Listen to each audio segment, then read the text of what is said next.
Acho que já pode começar.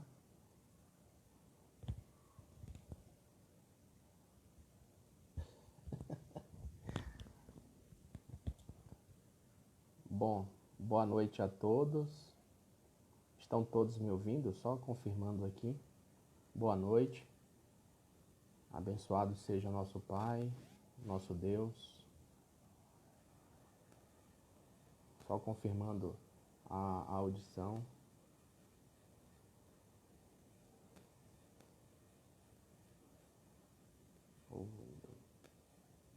Só para ter certeza que se está ouvindo, se o fone está bom, se não está. Se a gente já pode começar. Estão me ouvindo?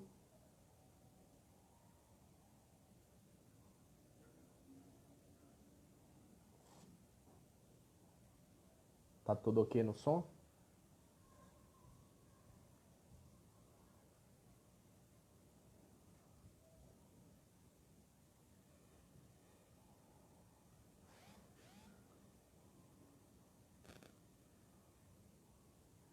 Deixa eu confirmar aqui.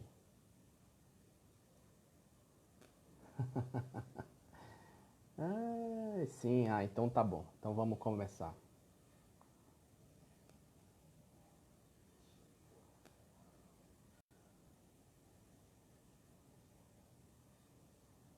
Sim, então tá bom.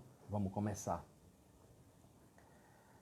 Então a gente vai agradecendo a Deus, nosso Pai, nosso Senhor, Jesus, nosso amigo de todas as horas, de todos os instantes, aos companheiros espirituais que nos assistem, choram conosco, sorriem conosco, que de alguma forma as palavras aqui ditas possam ser compreendidas pelos nossos corações e aí consigamos processá-las pela nossa razão.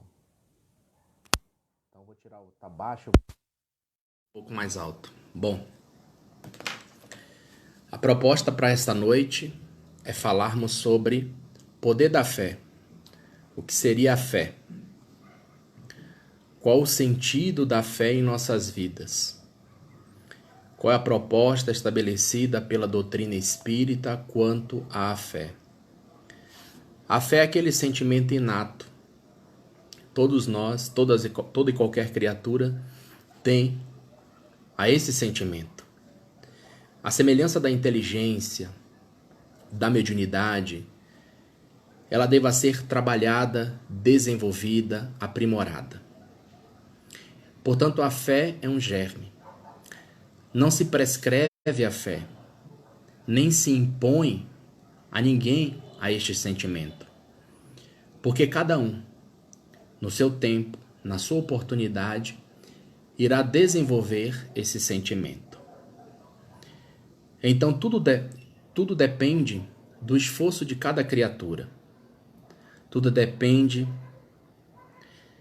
da dedicação que cada um emponha para desenvolver, assim como outras habilidades inerentes ao espírito. E é muito importante compreendermos o sentido da fé, o seu poder. Jesus estabeleceu aquela fé humana e a fé divina, não de maneira específica, como Allan Kardec o fez no Evangelho segundo o Espiritismo. Mas o fez quando ele falou: não turbe vosso coração, crede em Deus, crede em mim. Esta proposta de Jesus é a fé divina, é a fé na vida, a certeza em algo melhor, em situações melhores, em que há um poder maior que a tudo assiste, que envolve a sua obra, abençoando-a, assistindo-a, dando-lhe, portanto, a devida proteção. Mas é humana no sentido quando ele coloca que devemos colocar o esforço de desenvolvê-la, no sentido de estabelecer como posso alcançar algo, como posso realizar alguma coisa, ter a certeza que podemos modificar as situações que se apresentam. Aí, a fé ganha uma conotação humana. Na passagem em que ele ressuscita Lázaro, fica isso bastante evidente. em que ele determina que seus apóstolos tirassem a lápide que cerrava o local onde Lázaro estava colocado. Todos diziam que ele estava morto. Jesus, então, pelo seu magnetismo, nos textos fala ressuscita Lázaro, mas em verdade, a energia que lhe era peculiar evita que os cordões fluídicos que prendiam o corpo de Lázaro ao corpo perispiritual se desatasse. Lázaro passava por um processo chamado de letargia, que pode acontecer também a catalepsia. Então, nesta passagem, Jesus quis dizer: homens, o que é de Deus, deixe que Deus realize. Os homens não sabiam o que era magnetismo. Desconheciam, portanto, cordões fluídicos, letargia, inimaginável àquela época. Então, o que é de Deus, devemos deixar que Ele resolva, porque vai além das nossas capacidades, está além da nossa força, da nossa compreensão. Mas o que está dentro do nosso campo de ação, façamos. Que é aquela imagem dos apóstolos retirando a pedra que cobria o sepulcro de Lázaro. Porque muitos de nós acreditamos que a fé é uma bengala vantajosa que utilizamos nos momentos difíceis, complicados, as situações aziagas da vida. Ou então uma providência quando seja para solucionar os nossos caprichos. Trata-se de um pensamento pequenino, um pensamento que não condiz com a fé. A fé, em verdade, é um modo de vida, é a forma como encaramos a vida, é um processo ético e moral. A fé não tira os obstáculos da vida.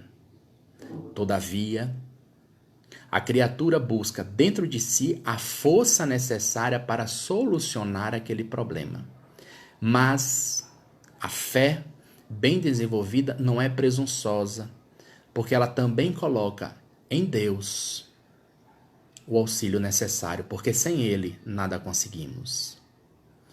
Quando Jesus aborda a fé, ela ganha a conotação religiosa. Mas Jesus foi muito mais do que um religioso. Vemos quando ele pondera suas luzes. Hoje, a física quântica já afirma que somos energia. Nosso corpo é energia. Dai a César o que é de César e a Deus o que é de Deus. Trata-se de um princípio da sociologia. Sois irmãos, disse-nos Jesus. Nenhuma constituição moderna abdica do princípio da isonomia, da igualdade. Portanto, Jesus foi muito mais do que um religioso. Não à toa que Ernesto Renan, o grande pensador do século XIX, afirmara que ele foi tão grande que dividiu a história, porque ele não coube dentro dela. Então, quando Jesus aborda a fé, não é apenas uma questão de religião, mas a fé a que ele coloca também é a questão de solucionar os problemas, estabelecer um pensamento positivo, ter a confiança em si mesmo para realizar algo, para concretizar algo. E na medida em que a criatura começa a desenvolver isso, se torna uma criatura serena, harmoniosa. A paz se faz presente. O ser detentor desta fé proposta por Jesus é um ser de equilíbrio e de harmonia. Porque ele começa a enxergar a vida de uma outra forma, totalmente diferente. As ocorrências do seu dia a dia, portanto, não são mais olhadas de uma forma negativa, mas ele procura extrair as lições que aquilo lhe propicia.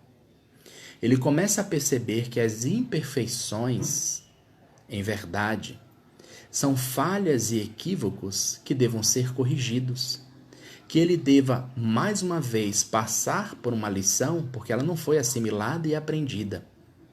Daí, o homem detentor desta fé, ele passa a ser uma criatura serena e harmoniosa, porque ele entende o sentido da vida.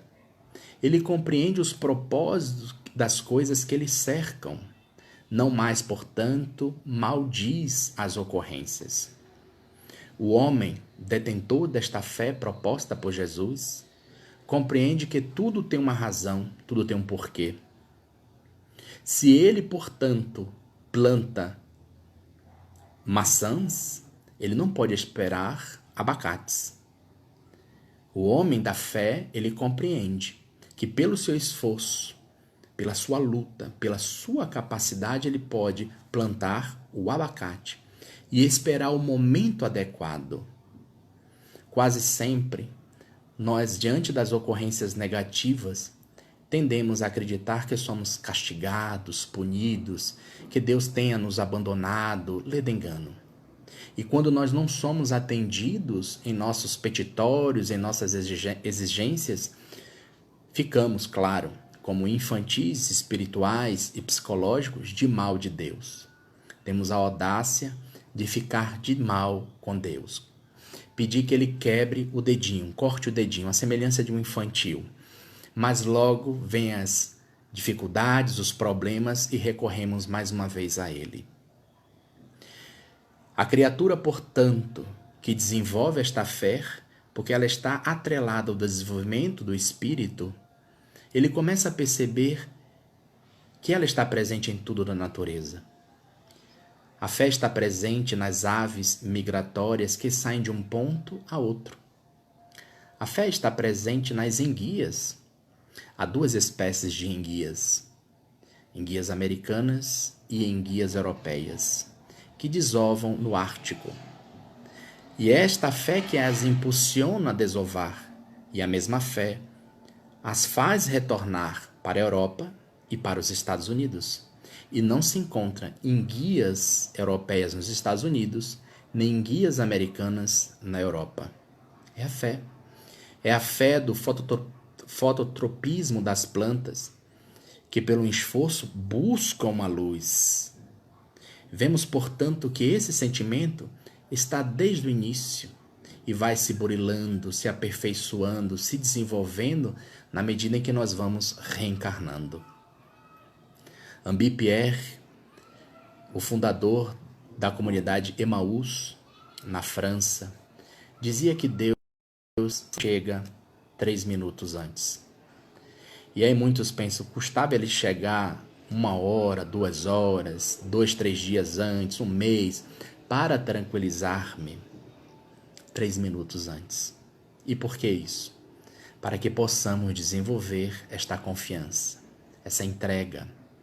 Então, fé é entrega, é compromisso. Mas Allan Kardec foi além. Ele coloca que a fé deva ser raciocinada.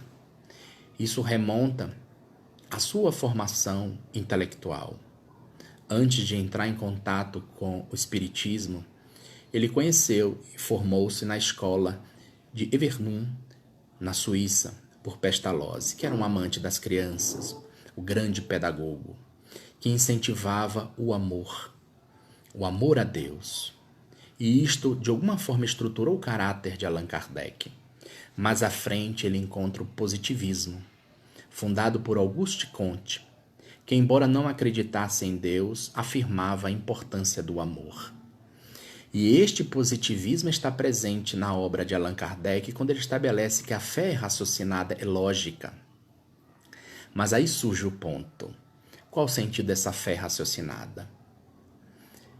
Quando adentramos a um avião, nós sabemos que aquele que vai pilotá-lo sabe pilotá-lo. Ele fez todos os cursos possíveis, tem todas as horas necessárias para pilotar aquela aeronave. Bem como as pessoas fizeram as devidas correções, analisaram corretamente aquela máquina, de modo que nos entregamos àquela situação, àquele voo.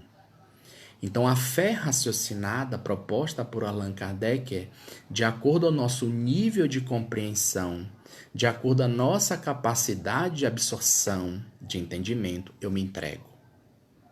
Eu me deixo levar, porque eu sei que existe algo superior a conduzir a tudo isso, a tudo aquilo, de uma maneira justa, soberanamente justa. Daí que podemos compreender que os milagres existem, mas não os milagres no sentido teológico. Einstein dizia que havia duas espécies de pessoas: aquelas que acreditavam em milagres e aquelas que não acreditavam em milagres. Ele, todavia, era da espécie que acreditava em milagres. Mas o milagre estabelecido por Einstein é no sentido que há algo que desconhecemos, mas dentro de um propósito lógico e natural. Então, quando vemos determinadas manifestações, ocorrências, está dentro de uma lógica, de um processo natural que muitas vezes não compreendemos. Por exemplo, a questão da cura de algumas enfermidades. Hoje, através da doutrina espírita que nos explica os fluidos, o processo de cura, sabemos que é o médium que empresta o seu ectoplasma, manipulado por espíritos superiores, a estabelecer a cura desde que haja a possibilidade desta ocorrência pelo doente. E por que falo isso? Porque em Betesda havia uma construção feita pelos romanos, que eram as piscinas, onde, os poços, onde eles ali repousavam, descansavam. E reza a lenda que em um dado momento o anjo descia e mexia aquelas ondas, curando aqueles que primeiro se lançassem aquelas águas. Deveria ser o primeiro. Então muitos coxos, leprosos, cegos, se colocavam naquela condição. E quando as primeiras ondas, portanto, diante da presença do anjo, eles se lançavam. Mas um homem havia passado 28 anos naquela ocorrência, diz os escritos. Quando então Jesus esteve na localidade. E diante daquele magnetismo ímpar de Jesus, tão envolvente, aquela força tão impactante da presença de Jesus, ele levou-se, deixou-se levar até ele e lhe disse: Senhor, cura-me. E Jesus disse: credes em mim? Olha a importância. Credes em mim? Jesus não simplesmente curava. Todas as pessoas que a ele se dirigiam pedindo a cura, ele perguntava: credes em mim? Olha a força mental. Olha a necessidade de termos pensamentos positivos, ígidos. Credes em mim? Creio. Tu queres curar? É outra coisa. Muitas vezes nós não queremos a cura. Nos acostumamos com algumas ocorrências da vida por um certo conforto psicológico e usamos a enfermidade, o problema, para nos excusar dos desafios, das provas e da cura. Quero, Senhor. E aí ele cura. É por isso que algumas pessoas não se curam dos seus problemas, não se curam das questões físicas, não tanto por uma questão do karma, mas sim pelo pensamento ainda desajustado. Porque a fé propicia que haja um reequilíbrio mental. A criatura dotada da fé, ela começa a perceber os sutis indicativos da vida, as mensagens silenciosas da nossa vida. Muitas vezes nem percebemos as mensagens que a vida nos dá. Por exemplo, quando passamos por uma enfermidade, uma dor, quase sempre queremos nos livrar da enfermidade, sem perceber por que ficamos doentes. Por que esta dor me assola? Por que passo por essa provação física? E aí, como a criatura não identifica o porquê daquela inibição, restrição, daquela anomalia, ela sai de uma enfermidade e logo entra em outra. Porque ela fica tão ansiosa, tão angustiada, tão amargurada para se livrar daquilo, sem perceber a origem de toda aquela enfermidade. Mas a pessoa detentora da fé indaga: essa enfermidade está me indicando a necessidade de mudar o meu pensamento, o meu psiquismo, os meus gostos, minhas vontades. Quantas vezes passamos pela triste experiência do abandono? Todos nós passamos pelo abandono na vida. Mas muitas vezes entender os sutis recados da vida que nos está querendo dizer: Valoriza-te. Valoriza-te um pouco mais. Reconhece o teu valor. Passamos pela experiência da traição. É a vida de maneira sutil a dizer-nos em que pé está a sua confiabilidade, seu nível de confiança. Você você entrega a sua vida, as rédeas da sua existência a outra pessoa? Portanto, isto é fé. Às vezes passamos por decepções, desilusões, sem perceber que a vida, de maneira sutil, está querendo nos dizer: saia do mundo das ilusões, volte à realidade.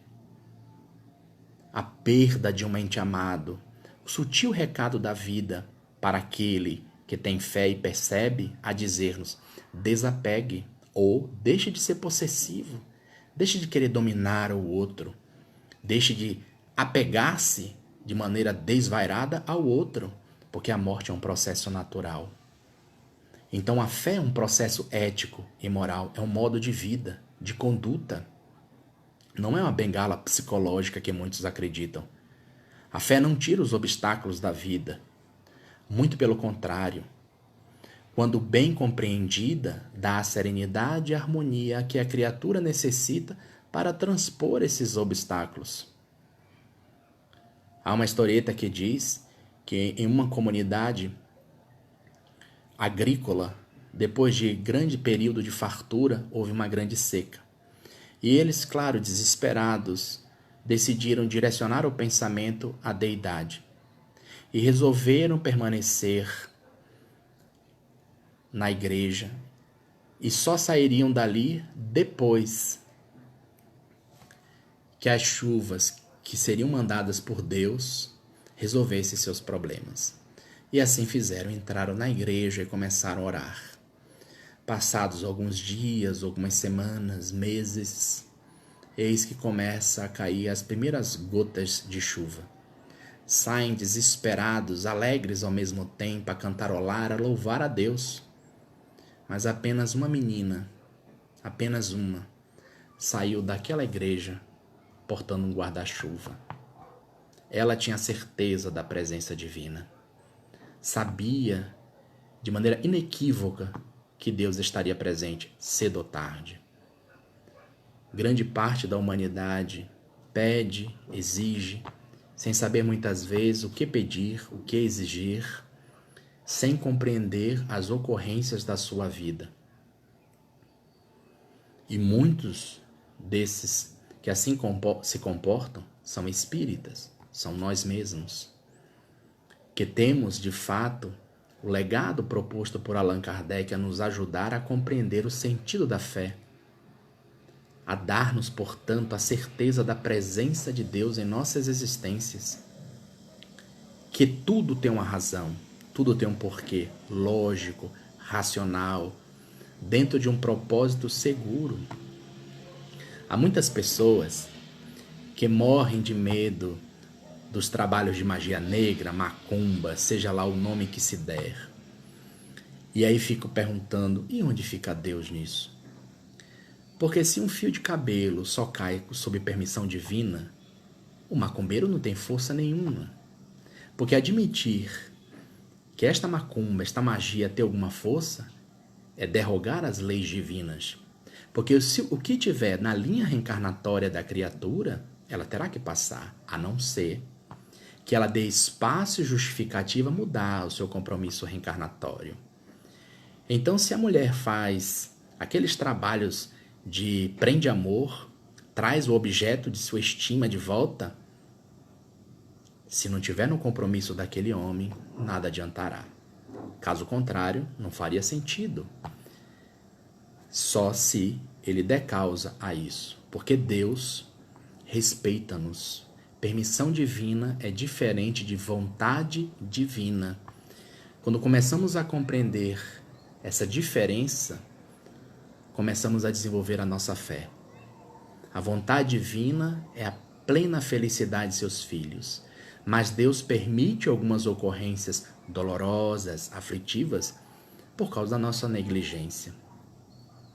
Quando Jesus faz alusão à montanha, que poderíamos com fé mudar a montanha, ele faz alusão à fé divina. A montanha que ele faz referência ao nosso orgulho, à nossa vaidade, a mesquinharia, o medo, as agonias. Porque no momento em que perdemos esta fé, de pronto surgem as incertezas, as dores, as aflições. E aí abrimos campo aos processos obsessivos.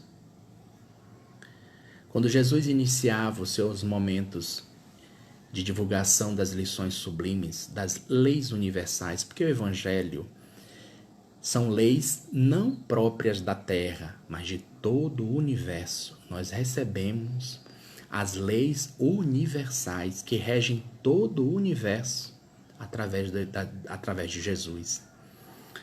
Quando ele começou esses ensinos, ainda, ele passava por um poço cansado e uma jovem mulher se aproximou, belíssima, e lhe disse: és um rabino, um estrangeiro, um nazareno, porque eu sei pelo seu cabelo repartido ao meio.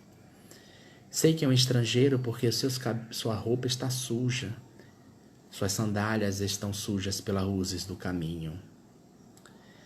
Eu gostaria de tê-lo comigo hoje. Hoje eu não posso. Mas dia menos dia eu estarei contigo. Não. Eu não tenho o dia de amanhã. Eu sou vendedora de ilusões. Vendo sonhos e prazeres. Eu quero estar contigo hoje. Hoje é o meu dia. Já recusei um sacerdote, um militar e um político, porque eu quero você. Eu não sei a razão, mas eu sinto uma paixão tão intensa quando eu te olhei. Hoje eu não posso, mas dia menos dia eu estarei contigo. Estrangeiro, você não entendeu. Eu não tenho dia de amanhã. Eu sou igual às mariposas que volanteiam em torno da lâmpada e logo se queima. Irei determinar que um empregado arrume um declive para que possamos repousar o nosso corpo e um outro embalar os nossos sonhos com música. Você vem, hoje eu não posso, mas dia menos dia eu estarei contigo. Você não entendeu. Irei determinar que água cristalina esteja preparada a ti, frutas frescas e, além disso, claro, meus lábios, porque dizem que meus lábios são macios como rosas, meu corpo sedoso. Você vem, hoje eu não posso, mas dia menos dia eu estarei contigo. E diante daquela recusa, ela se levanta raivosa e some. Passados 2 anos, ele passando por Betesda, alguém lhe toca a túnica aonde está, lá em cima, Senhor. Sobe a montanha, entra na furna e encontra alguém caído ao chão. Ele toca, aquela criatura grita desesperada: saia daqui! Não quero ninguém comigo, saia daqui, homem. Eu só sou podridão. Sai. E ele repara que os cabelos daquela mulher se desfazem. Ele agacha, e diz: desculpe se eu ajo assim. Hoje eu quero amá-la. Ontem eu não pude, hoje eu posso. Tira daquela furna, ela sente o choque do claro e do escuro. Nazareno belo, por que demoraste? Esperei-o durante 2 anos e você não veio. Por que fizeste isso? Hoje eu quero amá-la. Desculpe se eu ajo assim, mas quero a sua alma. Ela fecha os olhos e entra na imortalidade. A fé é esse sentimento que nos propicia adentrar com serenidade a imortalidade. Mas ao mesmo tempo nos confere força e coragem no transcurso da vida terrena. Nos permite o equilíbrio necessário diante das adversidades, sem gritos, sem desesperos, sem agonias. A criatura detentora da fé sofre com elegância, com harmonia, mas compreende as ocorrências que lhe cercam. Ele percebe o sentido exato de tudo que está à sua volta. Por mais que as coisas estejam perturbadoras, a criatura com fé, ela sabe que aquilo é passageiro. Porque muitos ainda pensam que estar com Jesus, viver a proposta de Jesus, é ter uma vida calma, sem torvelinho, sem adversidades. Lê do engano. Há muitas pessoas que têm uma vida paradisíaca, mas não estão com Jesus. Louvam constantemente a Jesus, mas estar com Jesus é um modo de vida. Você pode ter uma vida cheia de problemas, mas a forma como você administra esses problemas, como você encara essas adversidades, imediatamente identificamos se estamos ou não com Jesus, se somos ou não detentor desta fé, que é a mãe da esperança e da caridade. Há muitas pessoas que fazem as chamadas caridade, mas não é caridade, é filantropia. São pessoas más que realizam uma ou outra ajuda, porque não têm fé. Quando temos fé, esta ajuda passa a ser caritativa, porque depositamos, portanto, em algo maior, em algo superior, aquela ocorrência. Então esta é a nossa proposta hoje, ao falarmos do poder da fé, esse sentimento que nós vamos adquirindo, desenvolvendo, lapidando pelas nossas reencarnações. Ela não se prescreve, não se impõe. Nós vamos trabalhando a semelhança da inteligência, da mediunidade. É por isso que há pessoas que uma faísca já demonstram uma grande fé e há outras que têm uma enorme dificuldade. E para alcançarmos este nível é necessário um esforço, uma dedicação, lágrimas, experiências. A semelhança de Madre Teresa de Calcutá. Certa feita um repórter chegou para ela e perguntou: Madre, que fala a senhora com Deus? E ela disse: nada, não falo nada. Mas então ele lhe fala tudo? Também não, fala nada. Ou seja, a fé é essa entrega em que não há necessidade de falas, petitórios, exigências. Há uma intensa intimidade um com o outro. E nós vamos alcançando isso. Cedo ou tarde, nós vamos chegar a este patamar desta intimidade profunda com Deus. Essa certeza dele em nossas vidas. Então essa foi a nossa proposta nesta noite. Que Deus nos abençoe hoje e sempre, nos fortificando, nos alegrando.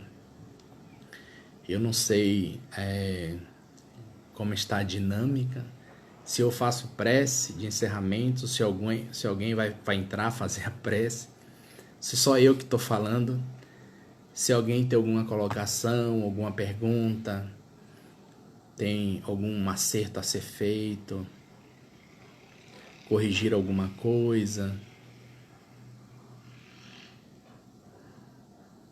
Então, alguém tem alguma pergunta? Tem alguma ponderação? Entendeu tudo, não entendeu nada, não concorda com nada? Então nós vamos agradecendo a Deus, nosso Pai, nosso Senhor. Nós que pedimos tanto, Senhor, todos os instantes, são tantos petitórios, tantas exigências. Muitas vezes nem sabemos o que pedir, nem o exigir. Mas nesse instante, Senhor, te louvamos. Louvamos a beleza da vida, a grandeza da existência.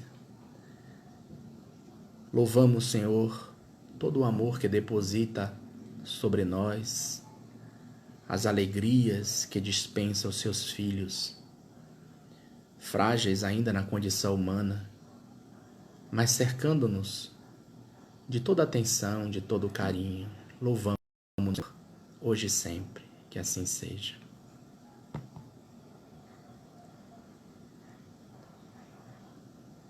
Deu certinho? Agradeço a atenção de vocês, que Deus te abençoe aos irmãos, agradeço ao convite.